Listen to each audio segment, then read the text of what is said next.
In the part of Pennsylvania's Wyoming Valley lies a tale so harrowing it would inspire books, films, and now the latest installment of the Conjuring universe.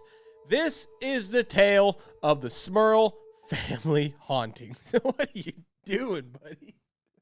Rocky was so impressed with the mass disappearance videos from last week that he wanted to deep dive into another paranormal style video, and I figured with the latest installment of the Conjuring title card, here it is, I figured we'd talk about the haunting that takes place in this movie.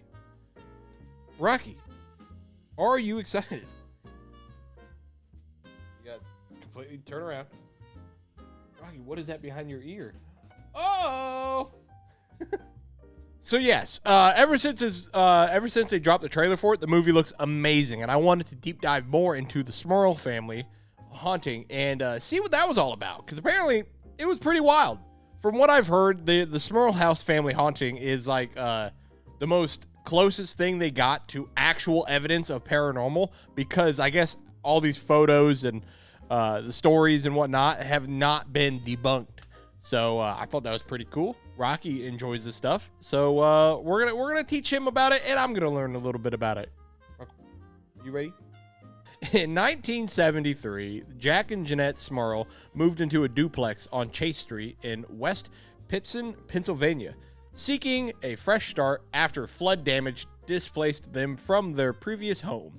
So I'm pretty sure they just moved into this little home while their old home was getting rebuilt. Rocky, you just want me for my treats.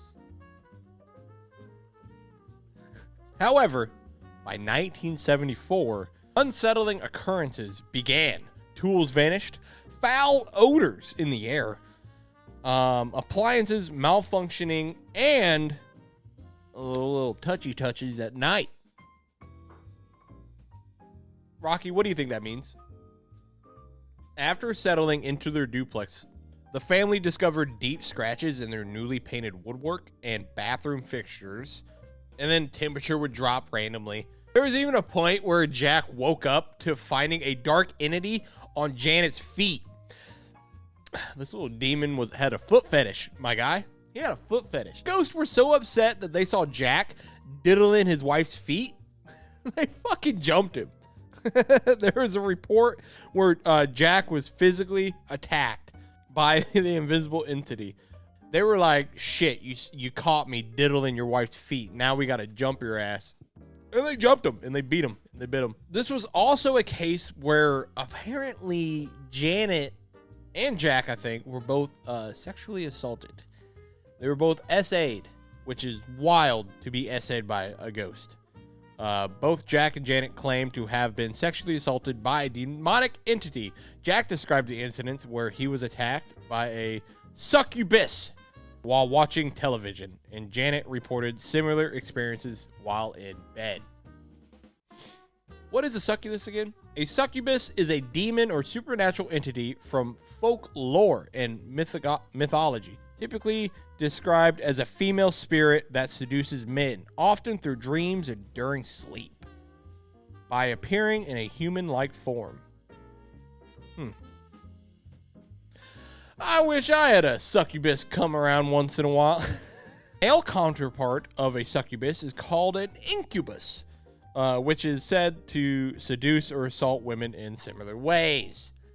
Kind of wild. We're either dealing with two ghosts or one ghost that swings both ways. Kind of wild. After, there was even a fucking case of the dog getting thrown. Now imagine we're just sitting here recording and a ghost just grabbed Rocky and threw him.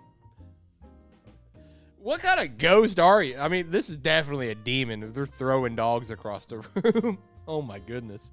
In 1986, desperate for relief, the Smurls turned to renowned paranormal investigators Ed and Lorraine Warren. Upon investigation, Lorraine identified 4 spirits in the home: a harmless elderly woman, a young, possible violent girl, probably doesn't like dogs, and a man who had died in the house, and a powerful demon controlling the others. That's wild. I'm not going to lie. So which one do you think diddled Jack? Which one do you think diddled Jack, Rocky? You think it was the elderly woman? The Warrens conducted multiple investigations, capturing audio recordings of knocking and raps. Oh, demon spitting bars? They enlisted the help of a priest to perform exorcisms. I also want to make this clear. They started dealing with problems in 1974, and it took until 1986 for them to call out to somebody for help. What the hell? Why did it take them so long? I've heard if you let a demon sit there for quite a while, they can get quite powerful and they get more attached to the building. So it's very interesting. I think Jack enjoyed his succubus a little too much. He was like, well, honey, I know, but we're just gonna have to stick it out a couple more years, okay? Okay, Janet, I know, but we just gotta deal with it. The help from priest and performed exorcism, but the entity proved resistant, alleged moving between the duplexes 2 units to evade the exorcism, which, holy shit, this is a smart demon. I'm not gonna lie. They just went through the wall. They phased through a couple times, and then, so, I mean, they're pretty smart. I'm not gonna lie. Kind of wild, if I'm being completely honest. This thing has got enough time to learn. Not everyone was convinced. Physical doctor Robert Gordon suggested the experience could be attributed to stress, included hallucinations. Other pointed to Jack Smurl's 1983 brain surgery as potential factor. The Catholic Church conducted its own investigation, but found no evidence of supernatural activities. Whoa, we got a big case in the break here, Rocco. We got a big case in the break. Yeah, apparently he had brain surgery in 1983 because he had been experiencing short-term memory loss. The surgery included removing water from his brain. What? Okay, this could be all made up. Holy shit, that's kind of wild. But, I mean, hey, that was in 1983. It took him 3 more years after that to get Ed and Lorraine. And, it all started in 1974, so there could be something kind of wild. Yeah, let's start with that. Imagine if they started with that. Like, yeah, this family is having all these ghost hauntings, and Jack was getting sexually assaulted along with Janet, and he even saw a demon sucking on her toes. Oh yeah, he then had brain surgery because he was having short-term memory loss and all this stuff because he had water in his brain. Definitely didn't cause anything. That's just a side note. This case did attract significant media attention, with the Smurls appearing on the shows like Larry King Live and co-authoring a book titled The Haunting: One Family Nightmare. Yeah, they definitely could be milking this a little. If my dog was thrown and abused, my wife toes got sucked and essayed, and then I also got essayed, why are we going on TV and writing a book instead of just moving? I don't know. We went into this believing this, but I don't know. There is photos, but when you got the Catholic Church conducting their own investigation but found nothing. I mean, granted, yeah, ghosts are going to hide away from the priests and the churches and whatnot, but I could definitely see how this could be a brain injury thing.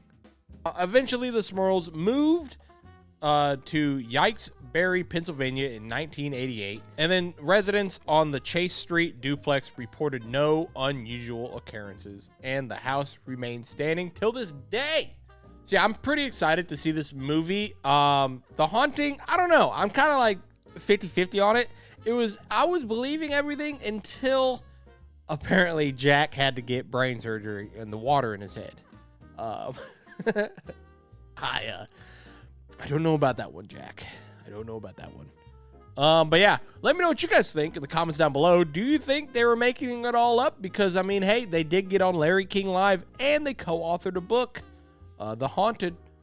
So, I don't know. I feel like as soon as people like this take it, because, I mean, you're getting haunted for more than a decade, and then we're going to make a book. And, yeah, I'll come on late night show to talk about it. I don't know. Kind of sus. Not going to lie. Let me know what you guys think in the comments down below. And while you're there, go ahead and subscribe and like this video. It'll be good news for Rocky because every like and for every subscribe, Rocky gets a treat. All right. Thank you guys for watching. We'll see you in the next one. Bye-bye.